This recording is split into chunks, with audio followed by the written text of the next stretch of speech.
so there were some things I said I would do today. So let me just quickly review.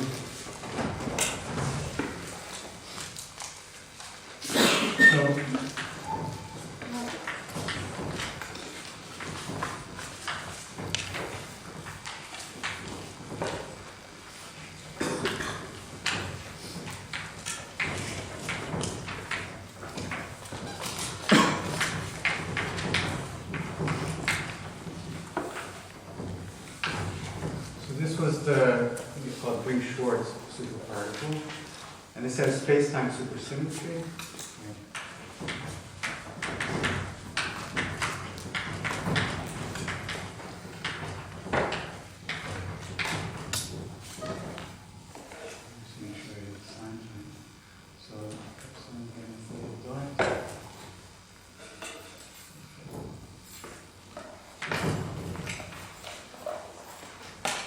Now, it has an additional, so these are global. It has an additional local supersymmetry, which is called kappa symmetry.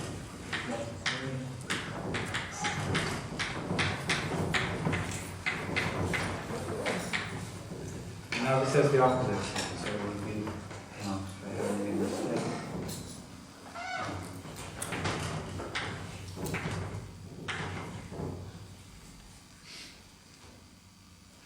okay, this symmetry is generated by P/D. And this symmetry is, of course, generated by Q alpha.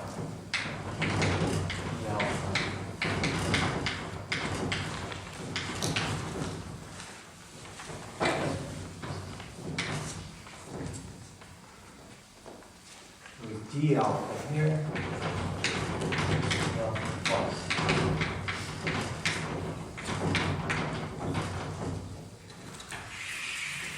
And then what I showed is that in light cone gauge, when you quantize this, you get D equals 10 super Yang mills. And if you want to quantize it covariantly, what I claim is the answer is given by starting with this action.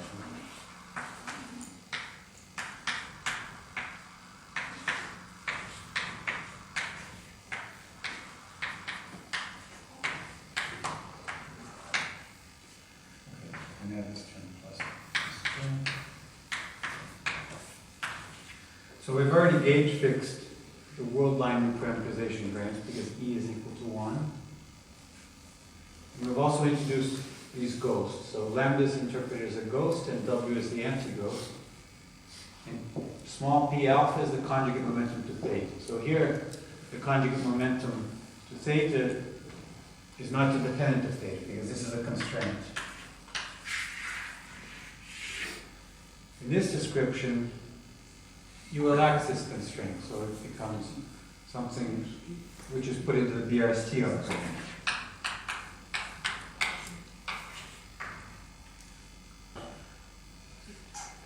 Okay, so this BRST operator is constructed from the ghost and the constraint in what you would think is the obvious way, but the thing that's non-trivial is this has a second-class piece in it. So Q squared is only nilpotent if you impose the condition of lambda, gamma, and omega. So I didn't tell you, is there a question? So I didn't tell you where this comes from, I just showed that the cohomology of this BRST operator is the same physical spectrum as here, at least it goes number 1.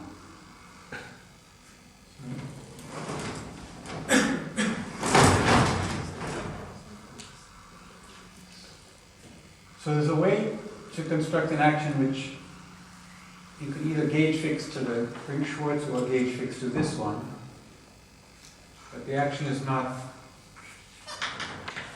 manifest with Lorentz covariant.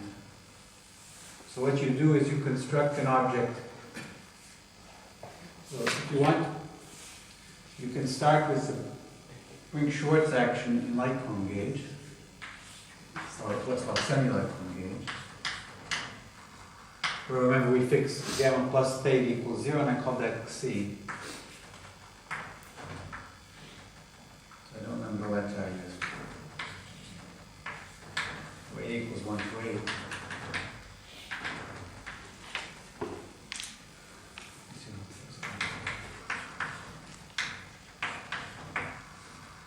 then the idea is you just add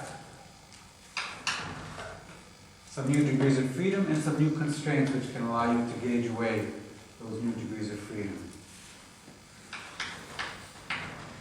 I just want to add, I'll call it d tilde alpha. Where d tilde alpha is equal to d alpha, this p alpha plus p slash k. So this by itself would not be first class. But if you add something involving the x's, you can make it first class. So I don't want to go into detail on this because perhaps the ideas are more important than the details, because it's not Lorentz covariance. And in fact, in the last lecture, I will say a covariant way to land on this using twistors. But since I started this yesterday, I should have used it.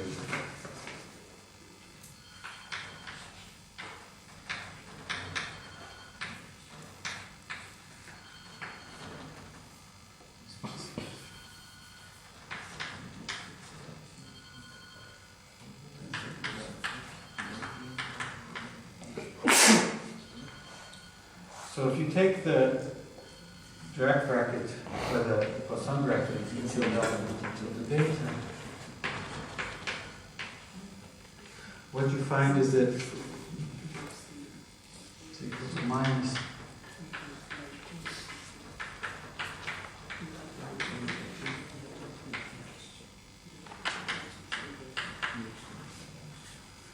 it's proportional to p squared. So this can be interpreted as a fermionic first class constraint. Is that any question?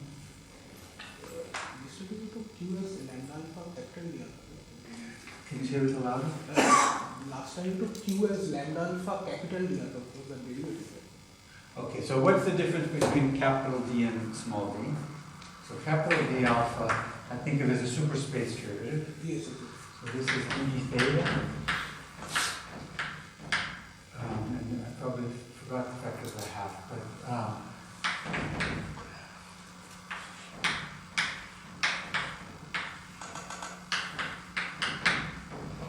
so small d is essentially the same as capital D, it's just dd theta is replaced by the conjugate momentum to theta, and ddx is replaced by the conjugate momentum. So this is like the world line operator, and this is like the, how do you say, the operator acting on the superfield. But they're the same one. When we go to the string, it will be a little bit more subtle. This only involves the zero modes, whereas this involves the non-zero modes of the string. So, but for the particle, they're the same thing. Okay.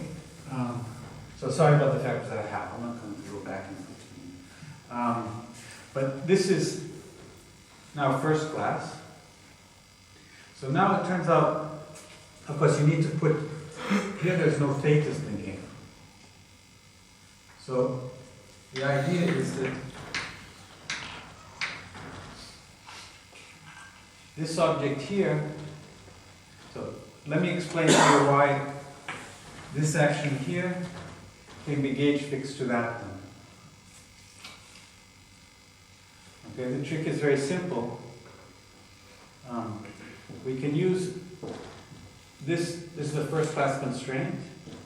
We can use it to gauge fix theta to 0. Just because the gauge transmission generated by this first class constraint just shifts theta by the parameter. So if you gauge fix theta to 0, you're just left with this action, which is just, and I forgot, right. You're left with this action, which is equivalent to that action in monochrome gauge. But now there's another gauge fixing condition you can choose, which is to gauge fix C to 0. Okay, so let me say. So here the new fields are just F alpha, is it? The new field, so F alpha is the Lagrange multiplier. Yeah, so that's a new field you are introducing. Yes, and also the P and theta. Oh, I see. So P and theta, in addition to the x's, I have P and theta. So I've introduced a new gauge symmetry. But E and theta are there also, right? No, sorry. So let me. So this action here is the Briggs-Schwarz action in semi-right-cone gauge. Okay. So normally you wouldn't have theta and xi. I see. So you fixed So partly gauge and then. yes, so you can think of it that way. Okay. Or you can think of it as just this is a gauge symmetry. It just allows me to gauge fix this away. So I've added this. Now, if I want, I can treat this in the normal BRST way. This is Lagrange multiplier. And then what I would do is I introduce a ghost for this Lagrange multiplier, which I'll call lambda tilde alpha, which is unconstrained. So if alpha is the Lagrange multiplier and the corresponding constant is d tilde equal to 0. Say it again? So what is this? So if alpha is the Lagrange multiplier, Yes. it will set d tilde equal to 0, right? Which sets d tilde equals 0. Yeah, and then how does this p alpha theta dot that term is gauged away? Okay, so this is a first class constraint, d tilde alpha. So it generates a gauge symmetry. So what's the gauge symmetry? The gauge symmetry is delta theta alpha is equal to, let's call it h alpha with gauge prime. And of course it generates other gauge transformations also. So one gauge choice is just to use this symmetry to gauge theta alpha to 0, and then we're back to this. And that doesn't leave any ghosts because theta just transforms without any derivatives. So there's no BRST operator to that. But now there's another possibility, which is to gauge fix Lagrange multiplier to 0. So that would be a different gauge fixing condition, and that would, of course, generate a ghost, because the Lagrange multiplier changes by derivative. So that's going to generate a ghost, lambda tilde alpha times d tilde alpha. Here's T operator. But that's not enough because these constraints are not abelian. They form an algebra of first class constraint. So we also need to gauge fix this E to the ghost. That gives the usual C times P squared. And then because of this algebra, you get the term which is cubic in the ghosts, which is going to be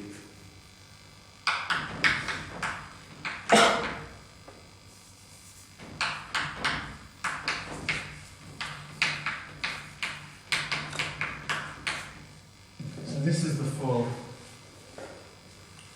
BRST operator. So this is in the gauge. We have gauged f to 0. So now s is just equal to en.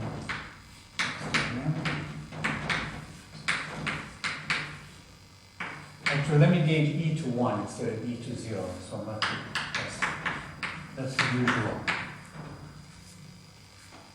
gauge fixing condition for e. And you have plus p alpha theta at alpha. And then you get the ghosts coming from the gauge fixing. So you have a ghost that's called W tilde alpha and tilde alpha dot. That comes from gauge fixing f to 0. And from gauge fixing e to 1, you have the usual BC ghost. Okay, so this is the gauge fixed action coming from gauge fixing f to 0 and e to 1.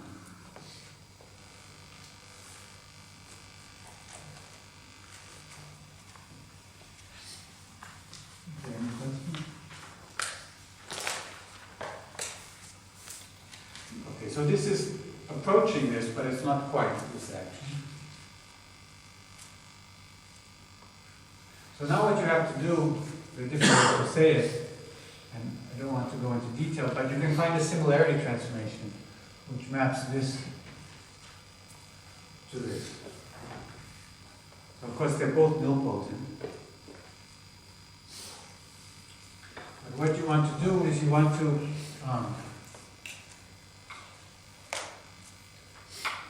this constraint here, lambda tilde gamma plus gamma tilde. I will say more about pure spinors later, but the pure spinor constraint, of course, is not just the gamma plus direction. You have to fix all directions to be 0. But this at least fixes one of the components, lambda tilde. So lambda tilde,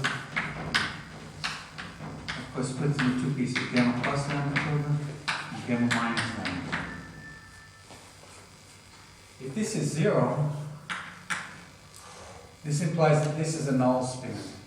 So what puts lambda this to 0? So I'm now interpreting this piece of the BRST operator as imposing. I'm going to use this to say that I'm going to use this to gauge lambda tilde gamma plus lambda tilde equals 0, and that's also going to eliminate the B and C goes. So I'm going to eliminate one fermionic degree of freedom or n its conjugate, and also this and its conjugate. So setting this to 0 is not the same as pure spinor, but it's part of it. So what it tells you is that lambda tilde, this thing here, is a null spinor. So let's give this an index. I guess I'll call it. One of them is A dot and one of them is A. So one of them is an SO8. One of them is an SO8 chiral spinor, the other is an SO8 anti-chiral spinor. That's how an SO9 one spinor, of course, splits up into gamma plus gamma. So A dot is one for A. And what we find is that this object is equal to 0.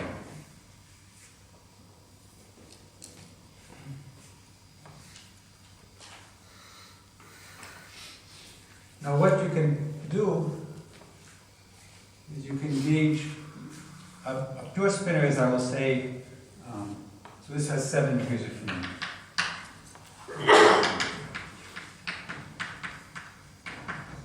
For a pure spinor, this will have 4 independent components. Okay, so you have to gauge away 4 of the components of this, and also its conjugate momentum. So we have to split this. This is, of course, a representation of SO8 into a representation of U4. So this is going to split up into, let's call it lambda A. I probably use capital A already, right? Here A is 1 to 4. This is a representation of U4. So it's broken SO8 down to U4. If you like, this is, I already mentioned this U4 before when we were discussing the light cone superfield in Green Schwartz. If you like, this is the light cone. I also discussed U5. This is the light cone part of the U5. So a pure spinor would be a spinor where one of these is 0. Okay, so we want to, if we can gauge fix lambda tilde A to 0, we've already gotten rid of one of the components of lambda tilde, this one. If we can also get rid of these 4 components here, we'll have a pure spinor. I will explain why a pure spinor has these 11 independent components later. But just to see that a pure spinor has 11 components,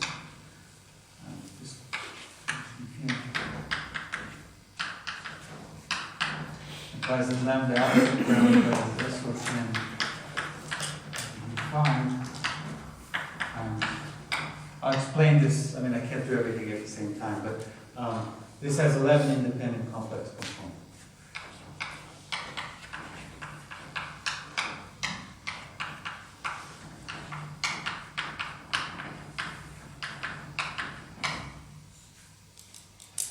Which are precisely these 7 and these 4. Okay. Where it's 11, SO10 has 10 times 9 over 2, so that's 45, divided by U5, which has 25. So this has 20 real degrees of freedom, which are 10 complex. And then by doing a complex scale transformation, you get the 11 independent components of the. Okay, so what I want to argue is that this term here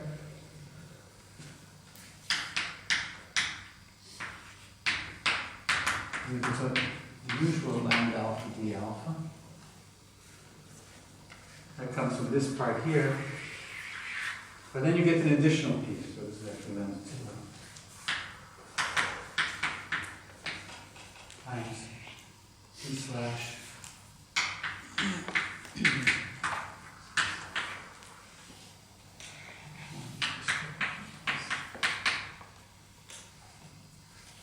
now the claim is, again, I don't want to go into detail because I want to do other things.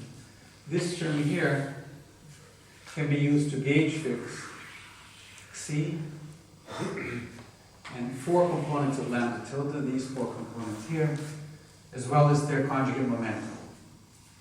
So just like this term here was used to eliminate B and C and also used to eliminate this component of lambda tilde and its conjugate momentum, this term here can be used to gauge away these 4 and their conjugate momentum, as well as the 8 fermionic components of Xi. So we still have Xi in the game. So after doing this gauge fixing, this is used to gauge away. Normally you start with an action and then you identify its gauge transformation and gauge fix, and in that process you get a VLST, right? Yes. Here you are somehow starting with the VLST and trying to see what gauge fix Right. you have in that. So when I have a Q which is equal to, let's say, Q0 plus some fields, let's call it, well, in this case, B lambda tilde. Then one can use this quartet argument to say that the physical states are independent of these fields. But you can see it as some specific gauge transformation of the action that you have written. Say it again. Can one see it as a specific transformation of the action that you have written? So that this BRST transformation is a gauge transformation of this action here? Is that the best one? Yeah, meaning when you are eliminating, Yes? it should correspond to some gauge transformation of this action here, right? Yes. So, I'm saying something a little bit different. I'm saying that this BRST cohomology tells me that certain states, that the physical states of this theory are going to be independent of certain fields. Okay. So for example, if I have,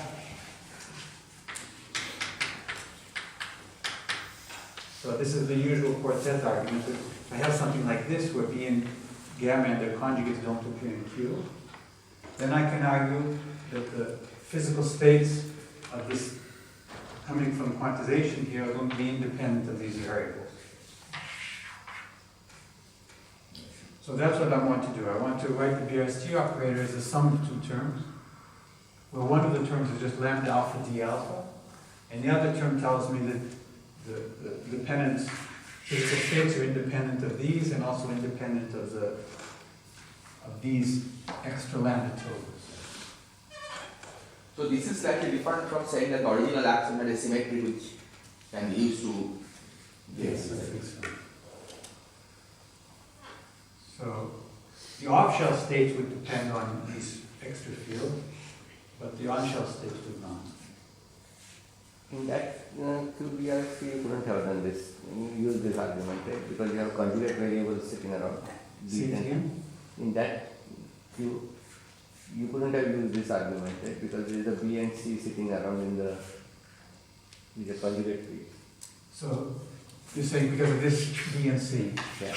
So you're saying Q0 would depend on, so what I'm calling Q0 is actually just this part. So I want to argue that, so what I did in the notes was show that there's a similarity transformation. So it's not a, it's a little bit complicated, the argument, but the claim is that the cohomology of this operator here is equivalent to the cohomology of Q equals lambda alpha d alpha, where this cohomology is computed restricted to states which are independent of CA and BC, and also these extra components of lambda tilde. So, I don't think it's worth going through this because it's going to take half an hour and it's going to be messy. Yeah, So- it's only taking lambda till the a, not a bar. That's right. You're still left with lambda tilde a bar, these So seven How components. does one see that only lambda till the a is eliminated? Good. So it comes from the fact that once you choose a null direction here, that actually breaks SO8 down to U4. So the choice of what I'm calling A and A bar is related to the choice of which component of this is non-zero. So let me just say this more explicitly. So if you break SO8 down to U4, these spinors A and A dot splits in different ways. A dot splits up into a 1, 6, and a 1. So this is a representation of SU4. Whereas this one splits up into 4 and 4. So this is how the 16 components of a spinor split up if you break the SO8 down into U4. And now the choice of which one of this is going to be null is precisely this. You can choose to be this one. And then this one tells you precisely how this SO8 is split up. So it tells you that if this one's non-zero, it's going to be these 4 bars. So the two are related. Okay. And then you also said that this lambda tilde gamma plus lambda tilde equal to 0. Yes? This is coming from something. You said something. Yeah. It came from here. So the BRST operator, because the BRST operator has this form,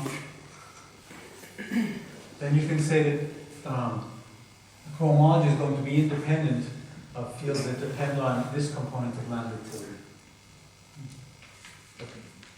And that's lambda tilde a effectively. That's lambda tilde gamma plus lambda tilde is precisely this one here. So it tells you that this is null, which tells you that you have to choose a direction, and that direction is precisely the choice, which tells you how, which component of this null spinor is non-zero. That's going to choose a 1 of this of this decomposition. So the choices are related. Again, just to repeat myself, the argument is a bit messy. I'm not proud of it, but I started it yesterday, so I wanted to at least indicate how it goes. But if we accept the original action as Q, Yes? then we never have to go back to this. No, this is just an argument why it's related to the green short. But we can just take that as a definition of the action, that as a definition of Yep. Q. So does it also say that it is independent of P and, all the other operators, the cohomology should be independent of those, right? Those Those operators. depend on P and theta, small p and small theta, and also on x and p. So what you're left with is precisely this. Where now lambda is constrained, and of course there's no more c in the game.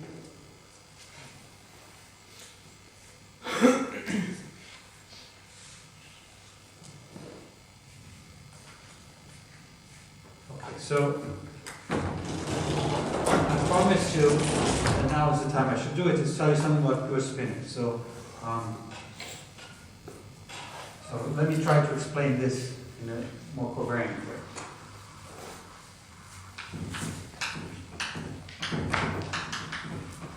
So let me try to explain why this is true. Why lambda parameterizes this space. So this is actually Cartan's definition of a pure spinor. So in general dimension, it's just SO2D, general even dimension. It's SO2D over UD. I guess I should go UD over 2. So in 10 dimensions, SO10 over U5. Okay, so how does one think about this? Suppose. I think every physicist has seen this decomposition of a spinor. So you split the SOD, or you split the D gamma matrices, gamma 1 to gamma D.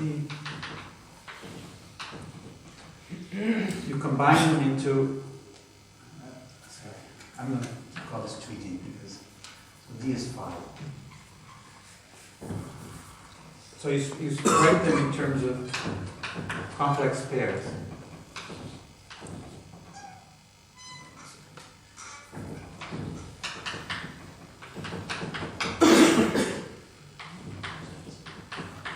All right, so here are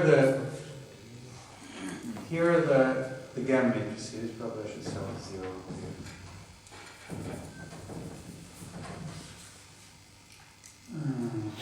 This should be D minus 1. Okay, so here are the gamma matrices. It are split into small d complex gamma matrices. And these plus or minus just tells you the eigenvalues under hitting it with these matrices. Okay? So this tells me, for example, when d equals 5, there are 32 or 2 to the 5 possibilities. Okay? So what's a pure spinor? A pure spinor satisfies this property here, and it's easy to see, since the gamma matrix can only lower or raise one of these indices, anything with 5 plus signs is a pure spinor. Because obviously, if you try to have 2 of them, the most you can do is lower one of these. So for example, gamma 1 minus I2, acting on this, if I put it here, that's going to have to vanish. That's going to vanish because you have all these pluses. You can only convert one of them. Gamma 1 minus I2 on this lambda is going to give you this. But in order to get something non-vanishing, you have to have complete cancellation. Okay, so this is a pure spinor. Something with all 5. But of course, that's not the only one. You can do a rotation. So of course, this is invariant under U5. Because U5 only is going to rotate the plus into the others. But any rotation which is not in U5 is going to change this. So that shows that pure spinors are just the SO10 group divided by U5. Okay, so any SO10 representation transformation which is not U5 is going to change this. Okay, and then of course you can rescale. That's why this is a compact space, but of course you have the scale factor. Now, you may complain that it's complex, but okay, that turns out to be in 10 dimensions. If you're in Euclidean space, then this is a complex. There's no way to make this real. It turns out if you work in signature 5,5, you can choose this to be real. Okay, so there are solutions to this equation in signature 5,5 which are real. Like in 10 dimensions, there's no Majorana-Weil solutions to this. I mean, in 10,0 or 9,1, there's no Majorana-Weil solution. So they have to be complex. Okay, so let me now tell you, this is of course one choice, so you can choose this to be 1 and all the other components to be 0. But now, of course, we can do a Lorentz transformation, SO10 transformation, and take it to another pure spinor. So what's the most general pure spinor? So the most general pure spinor is of this type. So we're going to split this up into something with 5 elements, 5 pluses, something with 3 pluses, and something with 1 plus. Now, of course, there's 1 of these, there's 10 of these, and there's 5 of these. Let me call it 5 pluses. So this is how an SO91, I think I already said this yesterday, decomposes under U5. And now, suppose this one is non-zero. Let's suppose lambda plus plus plus is non-zero. Let's call it gamma, and assuming gamma is non-zero. Then it's not difficult to show that lambda plus plus plus minus minus is arbitrary, if you wanted to satisfy this equation. Just using the same argument as I did before, if you take one of these and one of these, you have 8 pluses and 2 minuses. So if you just have a single gamma matrix, there's no way to get something non-vanishing. So there are 10 of these, so let's call these U, A, B. where A and B go from 1 to 5. So there are 10 of these, and this is of course anti-symmetry, so this is equal to minus UBA. Okay, so these are the 11 independent components of the pure spinor. But now you still have these. Now these, because when you contract this with this, you can get something non-zero. Because now you have 5 pluses from here, 1 plus from here, and 4 minuses. So if you change one of these plus to minuses, now you can go. So that means the last ones, lambda plus minus minus minus, is going to be determined already from these. So it turns out to be equal to, it's a 5 bars, so it has a, let me call this lambda B, lambda plus, and this one I'll call lambda A. So probably I should have called this the 5 instead. This has a down, up index. This one you can write as epsilon A, B, C, D, E, UBC, UDE, over gamma. So you can show that pure spinor implies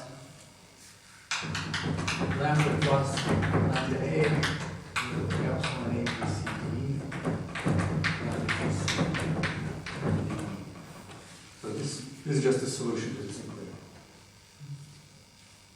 So this is the general solution for pure spinor, assuming that this component is non-zero. So of course, because I have a 1 over gamma here, this parameterization is only valid on the patch of pure spinor space. So pure spinor space is this space here. So this parameterization is only valid on the patch where this component is non-zero. Now of course, if I chose a different component to be non-zero, then there's an overlap. Okay? And that tells you how these U's on one patch are related to U's on a different patch. But that's essentially all you need to know about pure spinor. And of course, if you want to do this in other dimensions, it's just A, B, and instead of going 1 to 5, it goes from 1 to small b. Any questions? So epsilon ABCD only, right? Yes? Epsilon ABCD, and there's something after the Divided by gamma? the indices of epsilon. ABCD.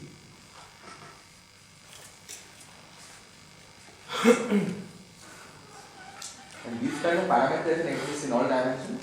Yes. So, in all even dimensions. Or yeah. So this is an anti-chiral spine. So, okay, so anti-chiral, this is good. This is for a chiral pure spinor. Let's do anti-chiral. So in our case, this chiral, but of course you can ask what if it was anti-chiral. So in that case, it would be an odd number of plus signs. So instead of being a 1, 10 bar, and a 5, you'd have a 1, 10, and a 5 bar. And of course, again, you could choose the 1 to be non-vanishing, and then you just go in the opposite direction. But in that case, U, instead of having down indices, would have up index. This would be lambda, the down index. Otherwise, it's this. I should consider that also the solution of that constraint. So this constraint, when I write this constraint, I have to tell you if lambda is chiral or anti-chiral. So in this case, lambda is chiral. If I had chosen lambda anti-chiral, it would be up. Any other questions? Okay, now this action here, now I can remove this. You'll never have to use this again. So as was mentioned yesterday, because of this constraint, W has a gauge invariance. So W alpha is invariant on a delta alpha, is lambda m, gamma m lambda. So that just follows because lambda gamma lambda equals 0 implies lambda gamma lambda dot equals 0. So using this gauge symmetry, what I can do is I can gauge the W alpha, of course, splits up into as a chiral spinor, anti-chiral spinor. It splits up in this way. So just like lambda splits up in that way. And what you can do is you can, if lambda is non-vanishing in the plus direction, then you can gauge, well, lambda plus is non-zero, implies you can gauge these 5 components to 0. So of course W also only has 11 independent, or if you like, gauge invariant degrees of freedom. So you can gauge away these 5 components on this patch. Now, as Carlos mentioned, when you work with gauge invariant objects, you don't have to worry about which patch you are on. So, for example, to compute the OPE of NMN with lambda alpha, this is gauge invariant. So this he was able to write down this on all patches at once. So this was equal to 1 over y minus c times. But if he tried to compute W alpha with lambda beta, that would be dependent on the patch. This is not the gauge invariant object. But we're not going to work with these. Okay. Now let me tell you something about this measure factor, which came up yesterday. So when we computed the cohomology, we found the cohomology cos number 0 was 1. And cos number 1, you had lambda alpha A alpha. Cos number 2, you had lambda alpha lambda beta.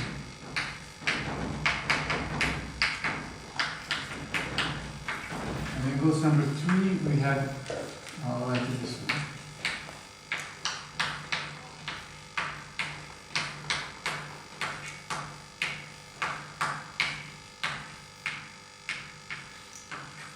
So something involving 3 lambdas and 5 theta.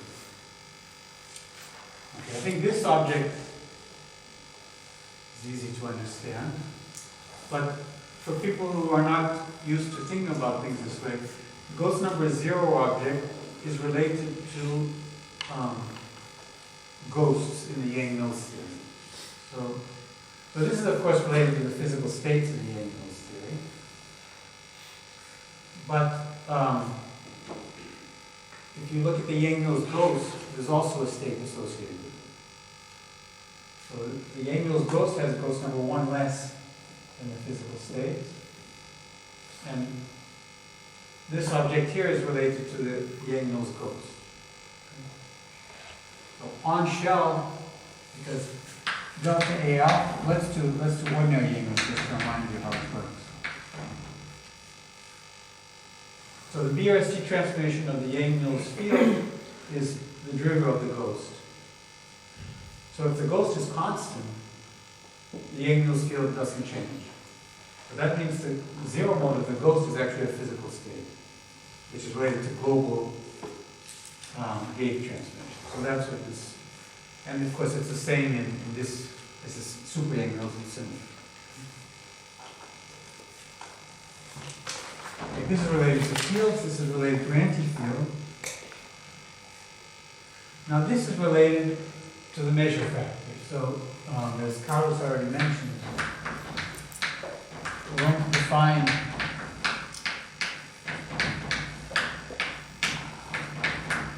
this object to be non-zero. Let's define the normalization so that it's You are 1. saying 1 corresponds to the 0 mode of C. Yes. C is the Yang-Mills ghost, not the Oh. bosonic string.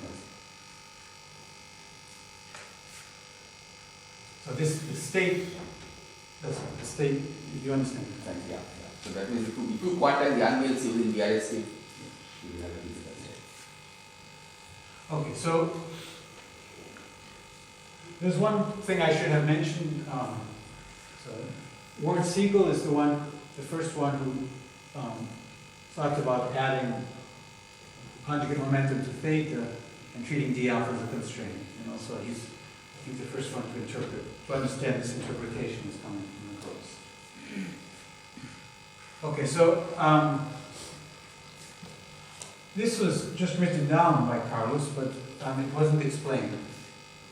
So the fact that it's in the cohomology means that defining it this way is going to give you space-time supersymmetric expressions, just because there's nothing in the cohomology with more than 5 thetas. It goes number 3. So you can't get it as a supersymmetric variation of something which is also in the cohomology. But in bosonic string theory, of course, you're used to understanding this as coming from the fact that C has 3 zero modes on this. So the question is, can you get this also the same way? And the answer is yes, but we have to be a little bit more clever than in bosonic string theory. So what you want to do is understand this as coming from an integral over lambdas and thetas. So if I define this object here in the same way as Carlos, so this object, the definition of the expectation value of f is just you pull off the term proportional to this. And we want to say that, for example, we consider the cubic Yang-Mills vertex. So let's say f is equal to 3 unintegrated vertex operators. Naively, what you would want to say is that this is just an integral over d10x, d11 lambda, d16 theta, of lambda a2. That would be the analog of what you do, for example, in bosonic string theory, because, of course, the zero modes of lambdas and thetas are just lambdas and thetas themselves. They don't have conformal weight, so you don't get, not like on a disk where you have 3 zero modes of C. You only have 1 for each of them. So what we want to show is that this definition is equivalent to this definition. Now it looks crazy because, first of all, d16 is, of course, this is equal to d16 of theta.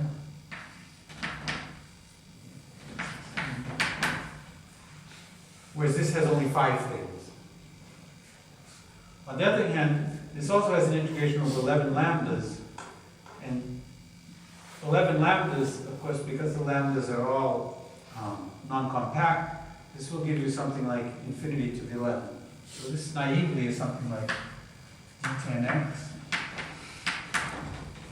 times infinity to the 11 times 0 to the 11. Why 0 to the 11? Because this has 5 thetas in it. So only 11 of these are 0. Okay, times this thing here.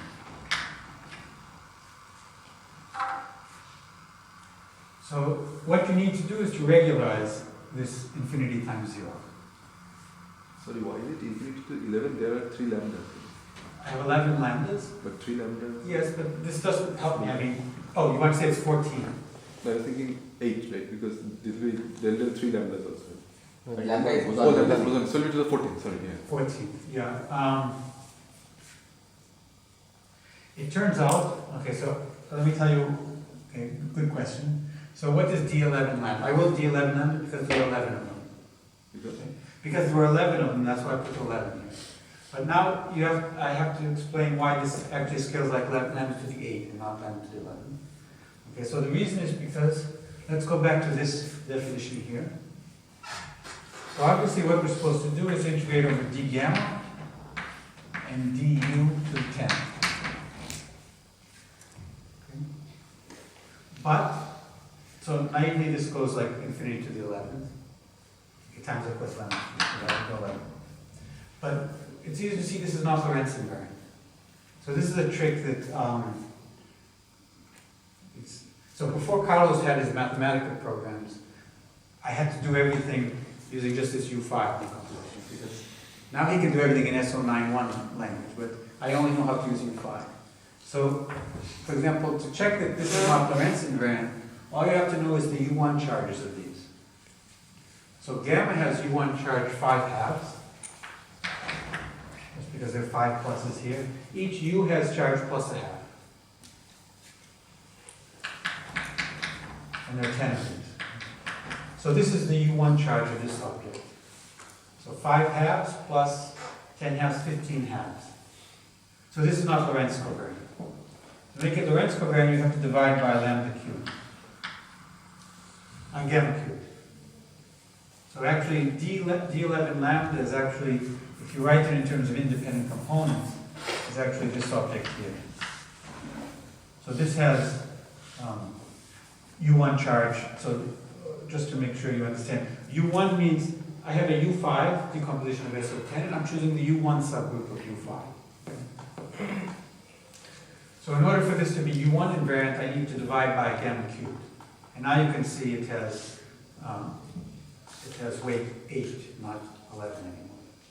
So that's why it goes like an infinity to 11. So as a side comment, this trick of using this U5, so of course, if you have something which is U5 invariant, it doesn't mean it's SO91 invariant. But if it's not U5 invariant, then it's not SO91 invariant. So for example, Carlos mentioned yesterday that lambda squared theta to the 4th has no Lorentz scalar. One easy way to see it is just try to construct it out of these. And you'll find that there's nothing you can construct which is, we have gamma squared. So you can always choose lambda to be in the plus direction. And now the question is, can you construct thetas to make that scalar out of this, or to make a U5 scalar out of it? So the only thing you can write down is theta AB, theta CD, let's see, theta EF, theta F, epsilon BC. So this is obviously U5 invariant, SU5 invariant. And you can show that it's also U1 invariant. So it's also U5 invariant, just if you choose the correct combinations of gammas here. But it's easy to show this is vanishing. So, because this is, if I switch AB with CD, this doesn't change sign. But this does because it's anti-symmetric. These thetas are fermionic. So these kinds of tricks are useful. Okay, but in any case, okay, now we see the weight of this, but we don't yet see how to cancel the 0 with infinity. Okay, so that's the next step. Okay, so any questions before I show how to regularize this expression? Okay, so the regularization is going to involve introducing new fields. So this is what's called the non-minimal formalism. So the measure actually has by definition, the 1 by lambda plus cubed in the denominator. Sorry? The measure actually has a 1 by lambda plus cubed. Yes, in the so denominator. if you wrote it in terms of lambda, of gammas, divided by gamma. So this is whatever the Haar measure for SO10 over U5. Okay, so how to regularize this? So the idea is that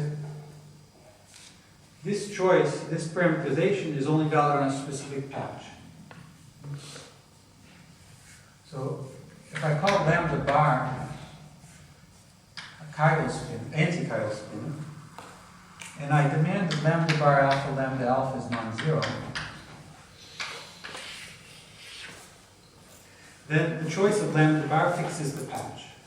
So, for example, if I want to choose this patch, then I choose lambda bar so that the only non-zero component of it is in the is this one. So the choice of lambda bar, you can think of it as a fixed spinor. It chooses the patch that I'm just discussing.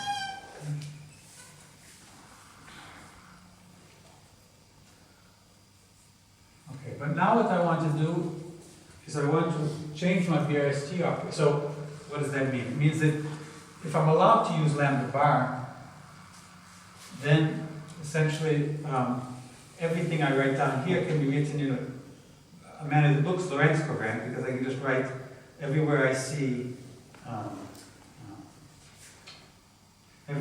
gamma, I can replace it by lambda bar lambda. That wasn't very convincing. Let me try to say it.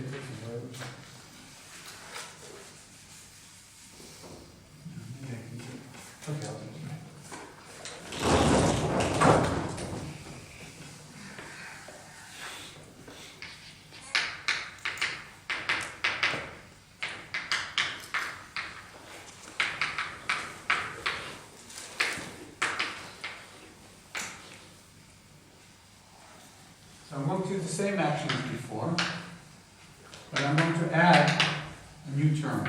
Use W bar.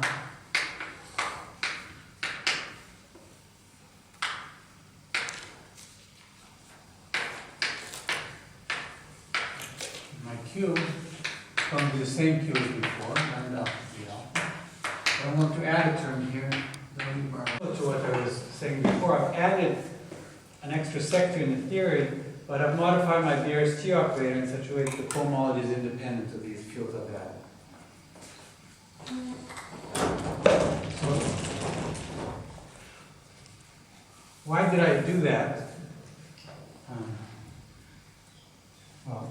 Well, as you'll see, this type of modification is going to allow me to regularize this expression in a manner which preserves BRST invariant.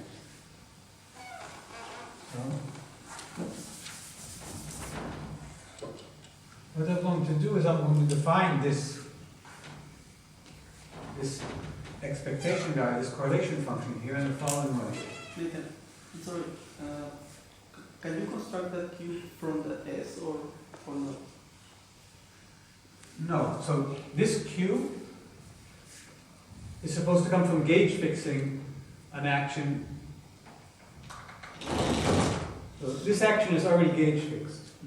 So what you're asking, I think, is can I get this action in BRST operator from gauge fixing an action which was not gauge fixed? Yeah.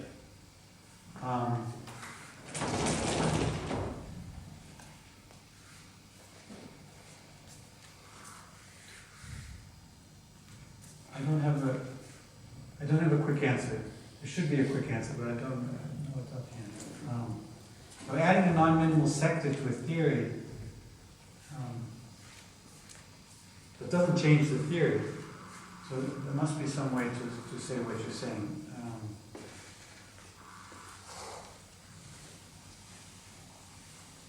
Sorry, there it is. So let's start with this action. And now we're just going to add the term, an auxiliary, H alpha.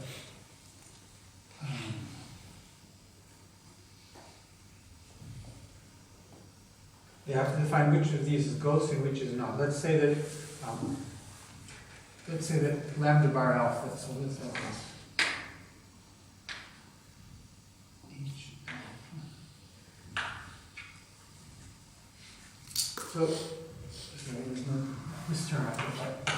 I just add this to the action. So I just add two auxiliary fields. Right? This doesn't change the action. The equation of motion for H is W bar equals 0. The equation of motion for W bar is H equals 0. Okay. But now I treat W this. bar has H plus lambda bar alpha. This should be an up and down. Sorry? Oh. W bar equation is H plus lambda bar alpha dot equal. Well, let's not even add this term first. So if we don't add this term, I haven't done anything. Then, of course, I can add this term just by shifting H. So I still haven't done anything. Okay, so this is the same action as before, it just has some new auxiliary fields. Now I want to treat this as a gauge. I want to treat H as a Lagrange multiplier, and this is a constraint. So I'm going to gauge fix H to 0 using the constraint, the usual Lagrange multiplier trick. That generates a ghost. So the ghost that it generates, I'm going to call R alpha. And then you're going to, so the gauge fixed action is going to be plus S alpha R alpha dot, and this is the BRST.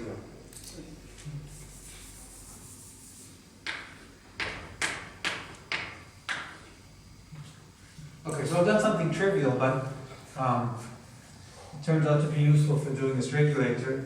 And also, the next thing I'm going to do is construct the B ghost, which is going to also need it. Okay, so let me show why it's useful.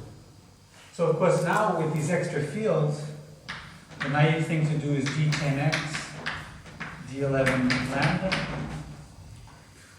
D lambda bar, dr. Now there's something I didn't tell you, which is that lambda bar is also going to be a pure spinor. So I'm going to impose that lambda bar gamma m lambda bar equals 0. Of course, there's well as lambda being less than 1. And if I want this to not generate any new states, I need to constrain R. R should also satisfy this condition, which comes just, I mean, if I follow this procedure I just did, which said that R was a ghost, then you will automatically get it from this constraint. Okay, so these two conditions, another way to say it is the BRST variation of this is this. So I need to impose this condition also. Okay, so these are my non-minimal So pairs. in this R is formula. Yes. So this tells me that lambda bar has 11 independent components, and also that R has 11 independent components. So when we do this integration, we're going to have 11 R's here. Now you might think I haven't gained anything. I now have more infinities and more zeros. What have I gained? Because each lambda bar is going to give me. But now I can interpret lambda as the complex conjugate to lambda bar. And I can consider this object. So if I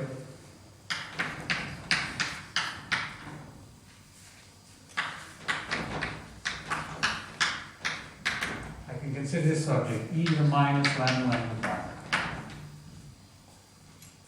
Well, that's well defined. That's because now the Gaussian factor here is going to make these non-compact integrations finite.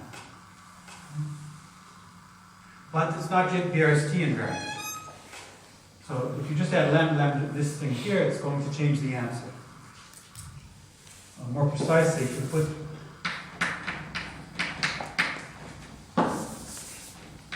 put an arbitrary coefficient here, the answer will depend on the coefficient. So that's not good. But if instead of doing this, I do this,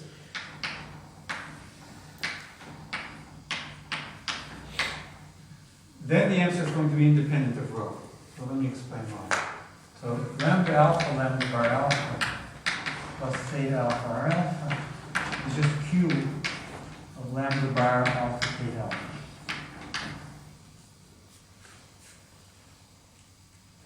So probably it's a minus sign.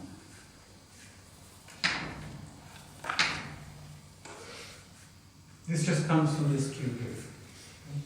Because the q, when it hits the lambda bar, because w bar is the conjugate to lambda bar, it just turns it into an r. And when it hits the theta, it turns the theta into a lambda, and it gives you this term here. So this object here, e to the minus rho, lambda bar minus theta, minus theta. This is equal to e to the minus rho, q of lambda bar theta, which I can expand out, so it's equal to 1 minus rho q of lambda bar theta, theta plus theta top. But all of these terms are BRST trivial. All of these terms are q of something.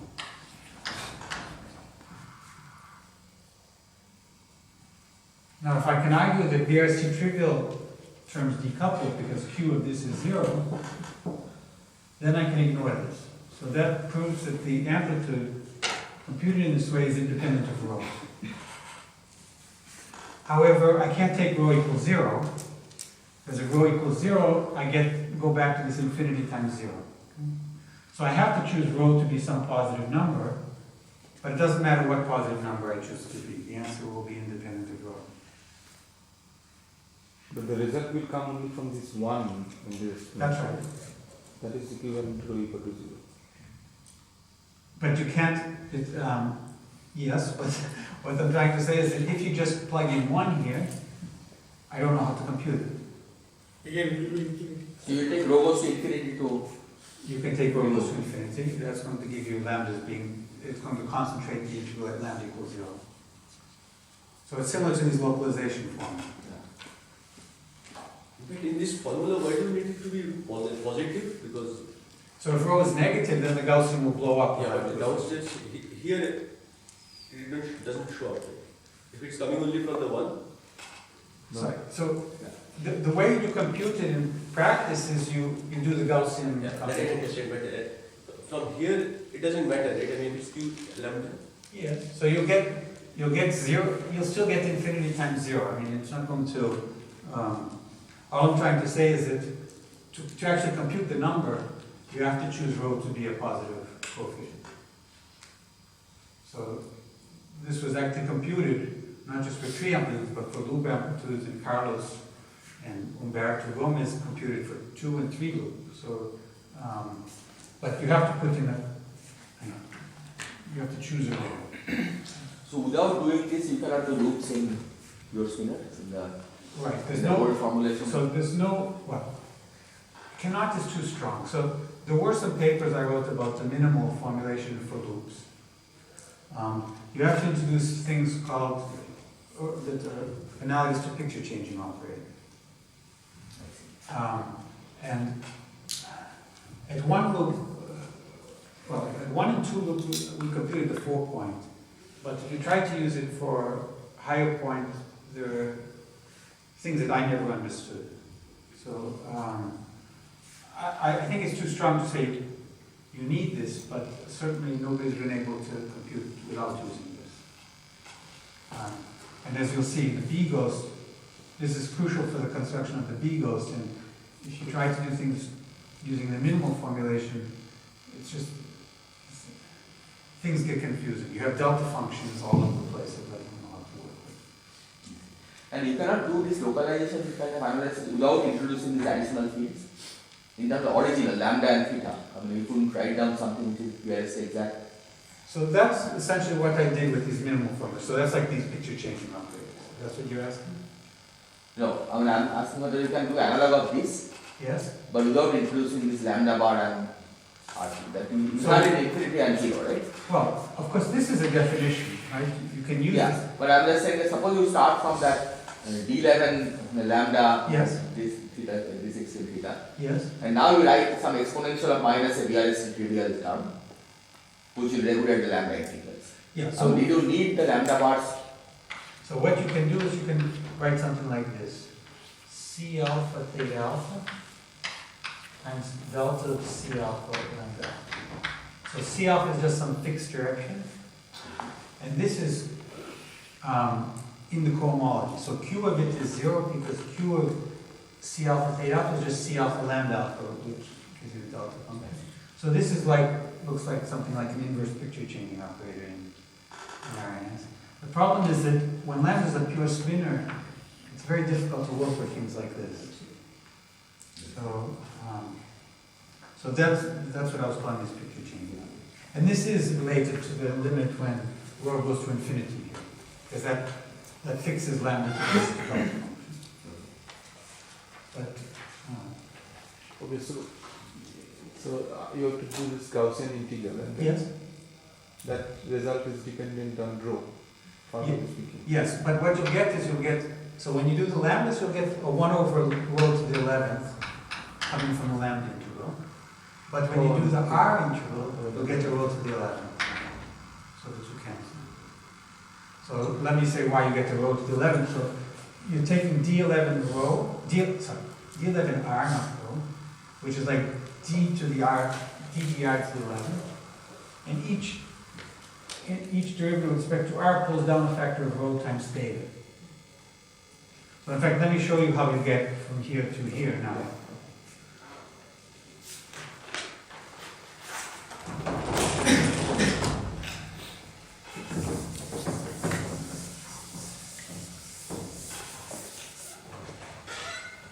So I have to tell you how to do this integral. So r is constrained, but the nice way to write it is d11r is equal to d16r. You forget about the constraint. So this is like d to the d16. But now you impose this constraint because delta function of a fermionic variable is just the fermionic variable itself. So you can write this as r gamma m lambda bar. This could turn out to be 5 independent constraints here. This reduces 16 to 11. So you just have to write this in a Lorentz covariant way, and what you get is precisely lambda bar gamma MR, lambda bar gamma NR, bar gamma ER, R gamma N. So this here is the definition of this. This is the object, which is Lorentz covariant, which imposes this constraint. And notice the similarity of this with this. It's just wherever I saw theta, I exchanged for an R, wherever I saw lambda, I exchanged for lambda. Okay, and then you have, of course, e to the minus lambda bar.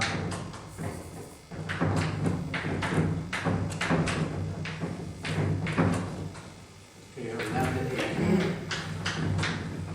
And then you have to integrate over d16 theta, d theta is 16. Times d lambda bar.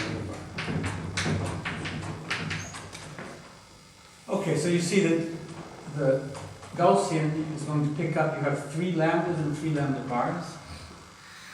So that's going to just give you some numerical factor. Then you have the derivative with respect to 16 theta, so that's going to pick up 11 thetas from here. And 5 thetas from the lambda a cubed.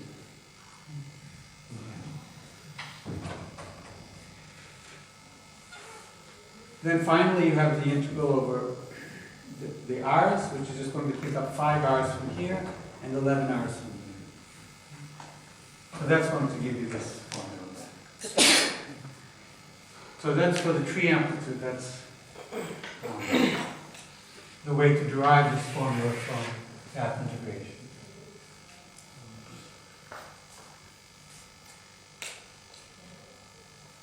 Okay, so Where did you use the fact that it's a tree amplitude? okay, so I didn't discuss any of the non-zero modes. So my path integral here only involves I didn't even discuss the string yet. So, but when we discuss the string, this action here is going to turn into d bar to the alpha, d bar to the alpha. Okay, this is just going to become dx d bar f.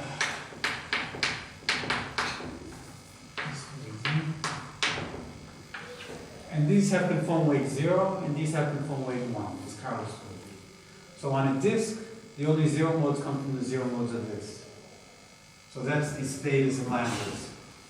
And of course, these fields also. This has conform weight 0, this has conform weight 1. So the only 0 modes you get on a disk are these. Now when you go to genus non-zero, it's going to start getting 0 modes of the conform weight 1 fields. So that's what's going to modify when you do the genus change. So in this argument, you basically put in R gamma lambda bar to the 5, right? Delta function. Yes. But then this Lorentz invariant expression which you had, Yes. you had 3 lambda bars and not 5.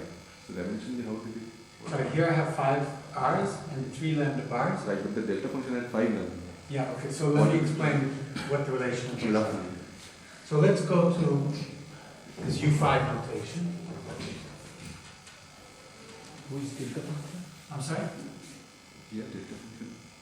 So actually this is the same question you asked before, it's just in different guise.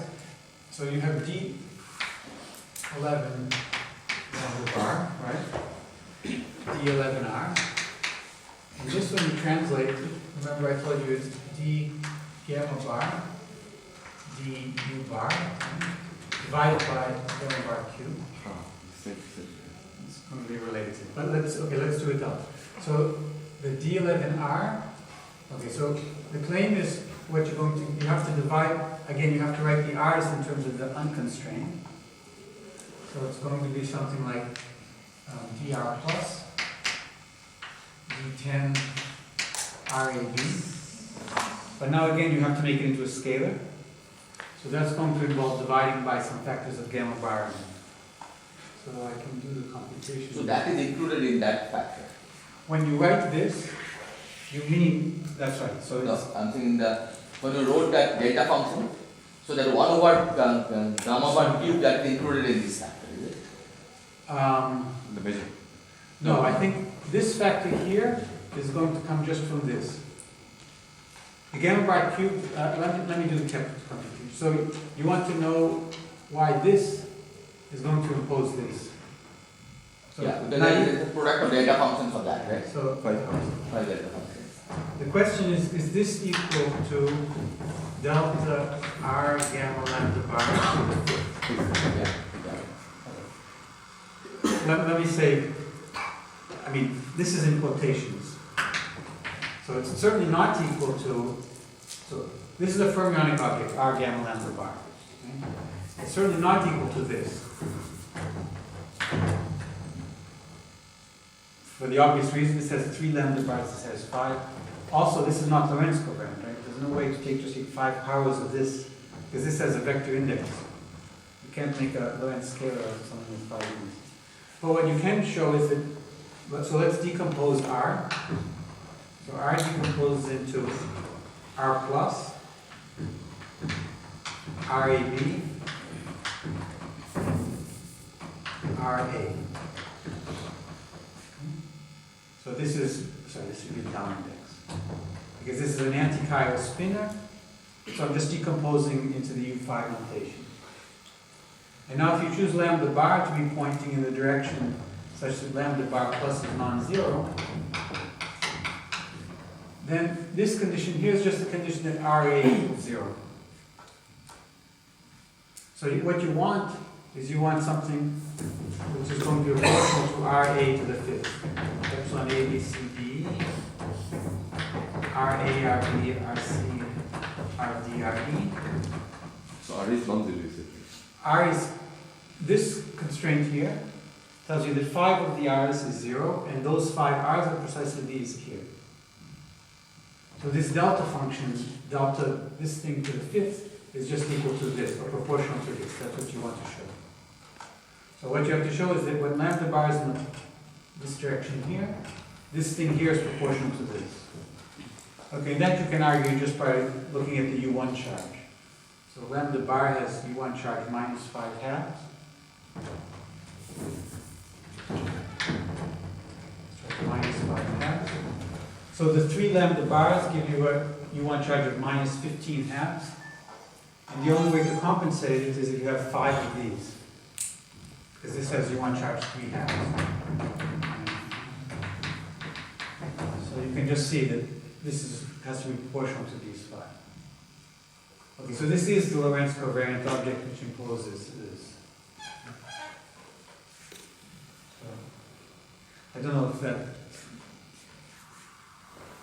was useful, but So after doing this, I mean, these integrals are now free integrals. You now do the Gaussian integral without having to worry about the 1 over comma 2. right.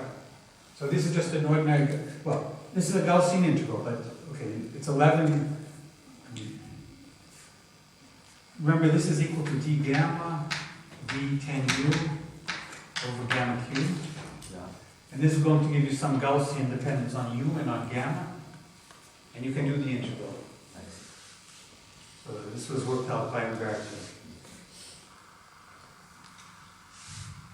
Okay, so so this is the prescription for computing tree amplitude. Now, at the moment I'm just doing the particle. I mean, all I did is write down 0 modes. The next step is to do the string. So of course the string you can also do massive states. There's one thing, so today I finished at 11:30, right? And then there's something else at 12, right? Yeah. Okay, so let me just do one more thing and then we'll stop.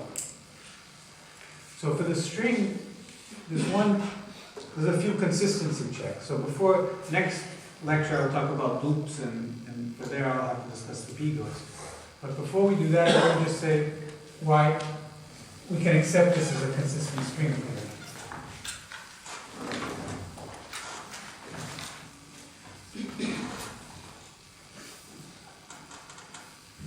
So we have the action here, and of course if we're doing the closed string, we also have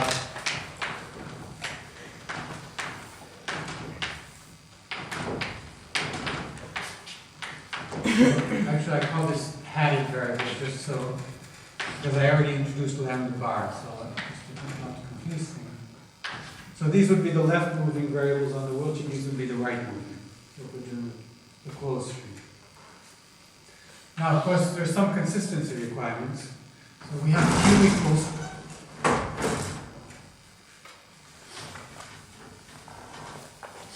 lambda alpha d alpha.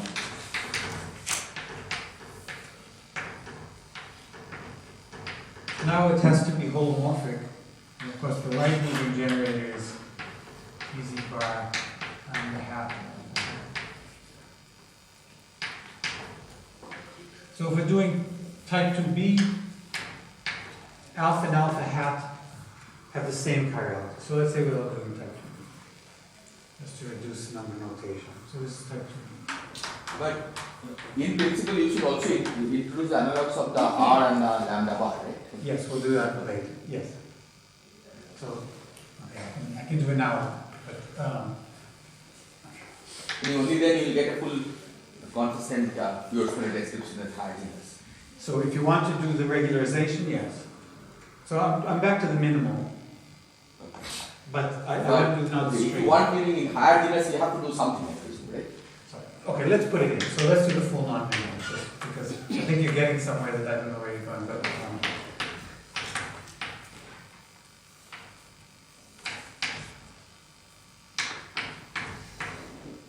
okay, so here's the, and again, here you have plus W bar, D bar. Okay, and similarly here.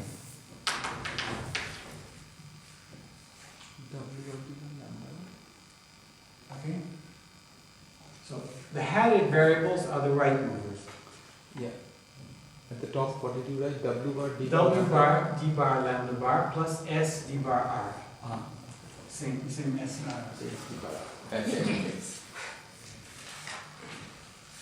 Okay, now, the first thing you want to check is that there's no conformal norm. Okay, that naively is trivial to show because you have 10 x's, they contribute plus 10. You have theta and p, they contribute minus 32 because this is conform weight 0 and this is conform weight 1 in the fermion. And the W and lambda, they contribute plus 22 because you have 11. When you go from type 2 to type 2B, all the chiralities will change, is it? For the hatted variables, Yep. including S and R. Yes. So, and you can also do heterotic. Heterotic, you just replace this right moving sector by the same as the RNS heterotic. Okay, so the conformal anomaly cancels.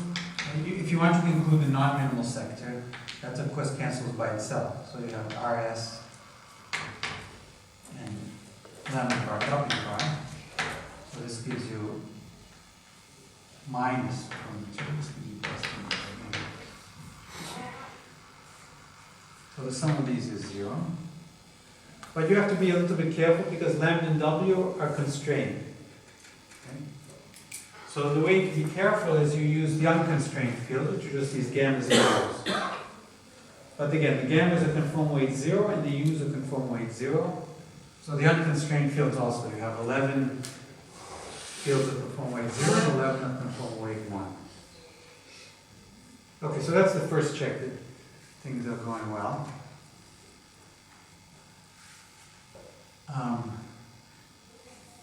So I can stop here or I can do one more check.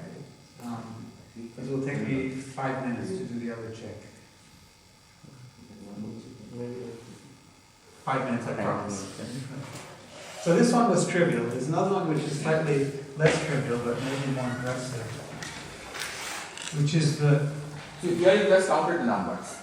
You can just count. Everything is conform weight 0 and conform weight 1. So it's trivial to check central charge count. In fact, this suggests that it's The related. constant fields could be interacting, right? So it's not completely clear that you. Good, so let me write down there. Okay, so in terms of the unconstrained fields, this action here is just beta d bar gamma plus v d bar u, where these are the This is the canonical conjugate to U, and this is the canonical conjugate to gamma. This gamma is U here. So in this description, it's clear that this has central charge 22. The non-trivial thing to check next is the Lorentz price. So this is not usually mentioned. Equal to in bosonics in the INS string, it's usually something like n plus psi n. So somehow, if you are not interested in Lorentz invariance, you are saying that you can write it as a field. It's only because of Lorentz invariance that you have to use pure spinors and constants. Is that right? No. So this description is only valid on a fixed patch. So it's not just Lorentz invariance, it's that I see. if you want to compute the conformal invariant, the conformal anomaly, you can compute it on one patch, and obviously it agrees with the conformal anomaly on a different patch. But you can't use this, you're not allowed to just replace this action by this, because this is only valid on a fixed patch. So for correlation functions, you are saying that there will be. Especially for loops, you have to make sure that the patches glue together correctly. So the way to guarantee that is to always work, as Carlos mentioned, in terms of the n's. So n, we define something like this, and this is defined, this is globally defined. So it makes sense to compute OPEs and correlation functions of these objects, but not of objects involving this baked-in V. So this is, so Nikita Nekrasov, as well as there are many Russians that I don't remember all their names, have studied these beta-gamma systems. So it's not, you can get anomalies with doing this analysis. So the way to avoid these potential anomalies is to always work in terms of these gauge invariant objects. There are general formulas for correlation functions of n on high genus? Yes. So, so that's what, I think it's best to do that tomorrow. The only thing I need to know is that n is, it generates a Katsumuri algebra.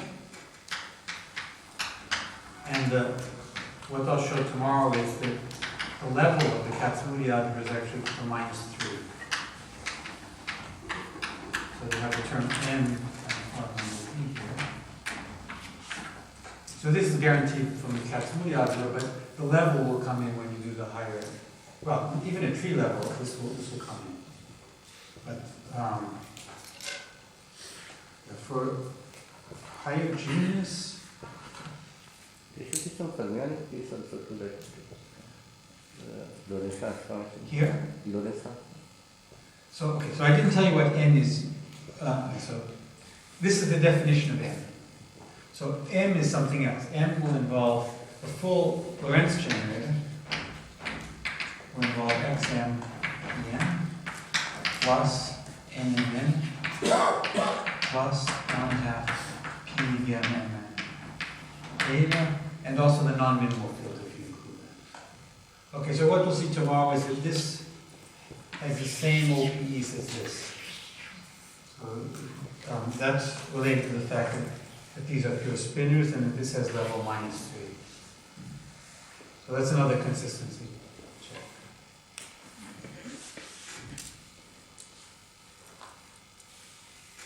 And then, okay, what we'll do tomorrow is we'll discuss the B ghost, and then we'll use that to show how to generalize the tree amplitudes to look down. So you are saying these are equivalent, but what is the statement? Yes, they have equivalent OPEs. They are equivalent OPEs. Yeah, so in fact, Size are just of course, a normal formula. these are the usual RNS fermions, and of course, this is not holomorphic because of P, but let's remove this from both. So this object has the same OPEs as this.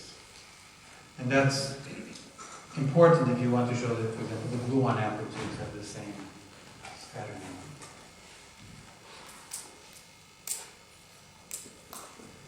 So if you like, that's an independent way to see that pure spinors are in the game. And as soon as you introduce the thetas, this turns out to have level +1.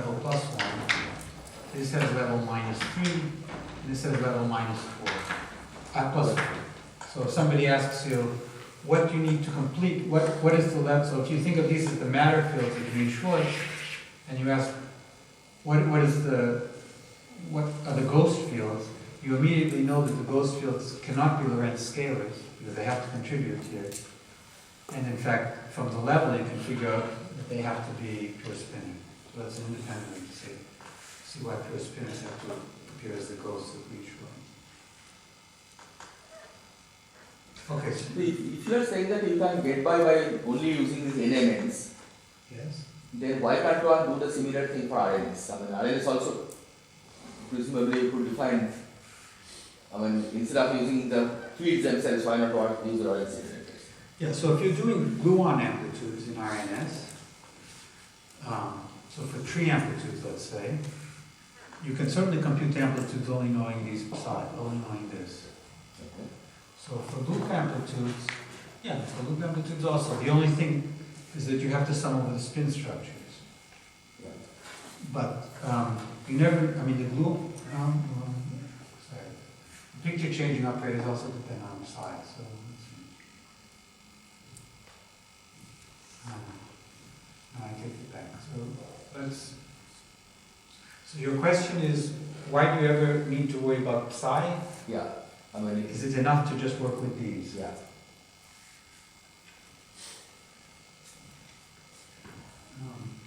So for tree amplitudes, I think the answer is yes. But for loops, I guess no, because you're going to have things like dxm, psi m, right? Coming from the, but I guess if you have an even number of them,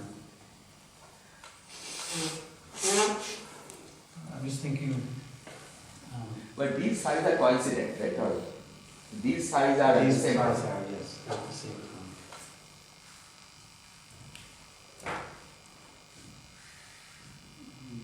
It's only because of the picture changing operator that you are saying the problem.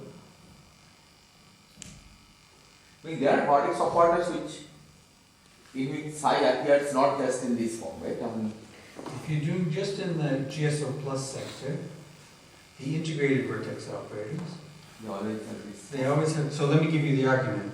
Any massive vertex operator can be written as OPEs of massless ones. Okay.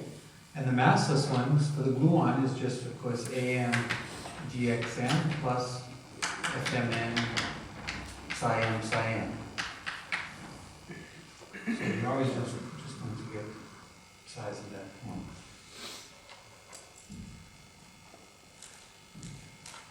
Yeah, I don't know for, okay, so.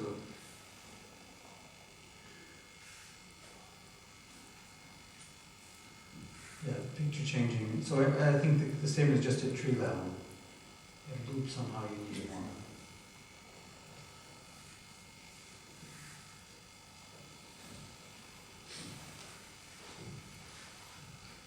Okay, so I'll stop here and go on.